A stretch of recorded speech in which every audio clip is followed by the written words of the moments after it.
කටරලාට piece එකක් හදන්න එච්චර මහන්සි වෙන්න ඕනේ නැහැ. මං ඔයාලට කියලා දෙන්නම්. හරිම රසට විනාඩි 10ක් ඇතුළත පොඩි කාලයක් වගේ ඉක්මනින් පීස් එකක් හදාගන්න හැටි. අපිට මේකට ඕන වෙනවා පිටි 500ක්. බටර් එක හැන්දක් වගේ දාගන්නවා. බිත්තරේකුත් මම මේකට එකතු කරගත්තා. ඊට පස්සේ අපි ඔක හොඳට කලවම් කරගන්න ඕනේ. පිටි කැට ගැහෙන්නේ නැති වෙන්න මේ වගේ වතුර ටික ටික එකතු කරලා අපි මේක හොඳට අර පදම එනකම්ම පොඩි කරගන්න ඕනේ. වතුර කෝප්ප දෙකක් මම ගත්තා මෙන්න මේ වගේ වීදුරුවකින්. ඔන්න ඔය වගේ පදම අර නිකන් උඩට වැක්කිරෙනා වගේ ඒක තමයි පදම. සෝස් එක හදාගන්න තමයි හදන්නේ. මට මේකට ඕන වෙනවා බෙල් පෙපර් ගෙඩිය ග්‍රෑම් 100ක් 150ක් විතර ගන්න. සාමාන්‍ය ලොක් ගෙඩිය, සුදු ලූණු සම්පූර්ණයෙන්ම ගෙඩියක් එහෙමම, බී ලූණු ලොකු ගෙඩියක් ග්‍රෑම් 100ක 150ක් විතර ගන්න. මේ විදිහට කට් කරගන්න.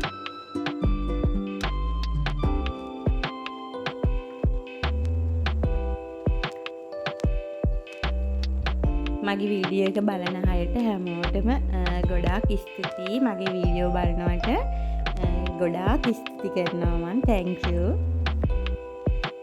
මේ විදියට පොඩියට කපා ගන්න. මොකද අපි බෙන්ඩර් කරන්න තමයි හදන්නේ.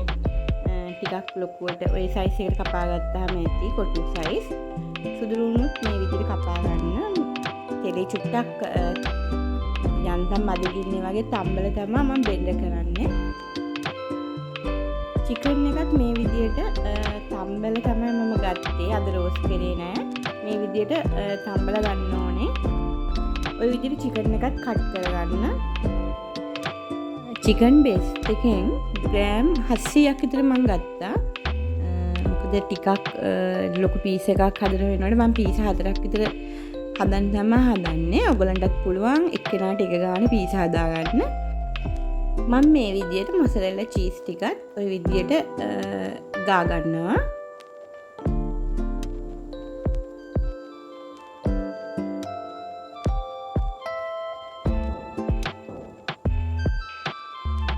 ඊට ඔය ටික ඔක්කොම භාජනයකට දාලා අයින් කරගන්නවා. දැන් අපි තෙල් ටික ලිපේ තියාගන්න ඕන. ඔයගලන්ට කැමති විදියට තෙල් පාවිච්චි කරන්න පුළුවන්. මම බටර් තමයි දාගන්නේ.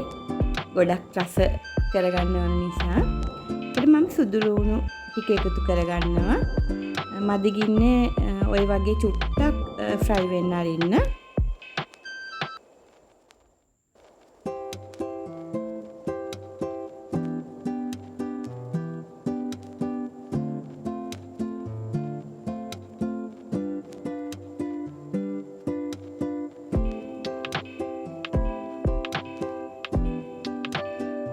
ඒකටම කපාගත්ත ලුණු ටිකත් ඔය විදිහට එකතු කරගන්නවා. බෙල් පෙපර් ටිකත් ඔය විදිහටම එකතු කරගන්නවා. දැන් ඔය විදිහට චුට්ටක් එහාට මෙහාට කරන්න ඕක. ගොඩක් ගින්දර වැඩි කරගන්න එපා. එතකොට මේක ගොඩක් තැම්බුනහම ඒ රස එන්නේ නැහැ. ලුණු ටිකක් එකතු කරගන්න. ගම්බිරිස් ටිකකුත් එකතු කරගන්න. දැන් මේක අපි බෙන්ඩර් කප් එකට දාලා බෙන්ඩ් කරගෙන මේ විදියට වෙනම දීසියකට දාලා අයින් කරගමු. අපි රෙඩි කරගත්ත බර ටික ඔය විදියට ලං කරගන්න ඕනේ. දැන් චාච්චි ලිපේ තියලා ඒකට පොඩ්ඩක් විතර බටර් ටිකක් එහාට මෙහාට කරලා මේ විදියට කෝප්පකින් තමයි මේක මම දාගන්නේ. මොකද ටිකක් ඝනකමට දාගන්න. රොටිය පොඩ්ඩක් හයියට ඝනකමට තියෙන්න ඕන. මේක අපි යහපැත්තට හරව ගන්න ඕනේ. දෙපැත්තම තැම්බෙන්න ඕනේ හොඳට. ඊට පස්සේ අපි හදාගත්ත සෝස් එක ওই විදියට හොඳට ගා ගන්න වටේටම. පිළිවෙලට ලස්සනට ගා ගන්න මේක. හැඳි දෙක තුනක් අරගෙන හරිම රසයි. ඔයගොල්ලොත් හදලා බලන්න. හරිම රසයි මේ සෝස් එකත්. ඒකට මොසරෙල්ලා චීස් ටික ඔහොම දා ගන්නවා.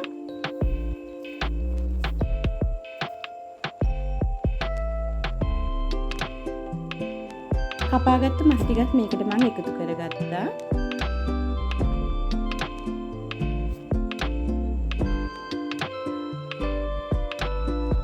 ආපහු උඩින් තව එකක් දාගන්න ඕනේ සෝස්.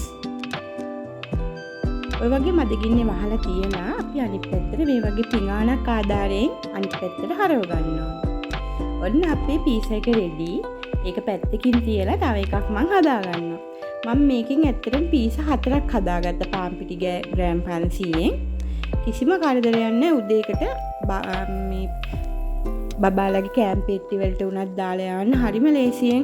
ඔයාලට මේක හවසට ෆ්‍රිජ් එකේ දාලා තියලා උදේට ටක් ගාලා රෙඩි කරලා දෙන්න පුළුවන්. හදලා කාලා බලන්න මාර රසයි. 3ක්ම හදාගත්තා. ওই දෙකයි මම වීඩියෝ එකට දාන්නේ. ওই විදිහට පොඩි කෑලි කපලා දැන් කෑමට ගන්න තමයි තියෙන්නේ. මේ විදිහට කෑම එක හදාගෙන ඔයගොල්ලෝ ආස නම් මට කමෙන්ට්ස් එකක් දාන්න. එහෙනම් ගිහිල්ලා එන්නම්.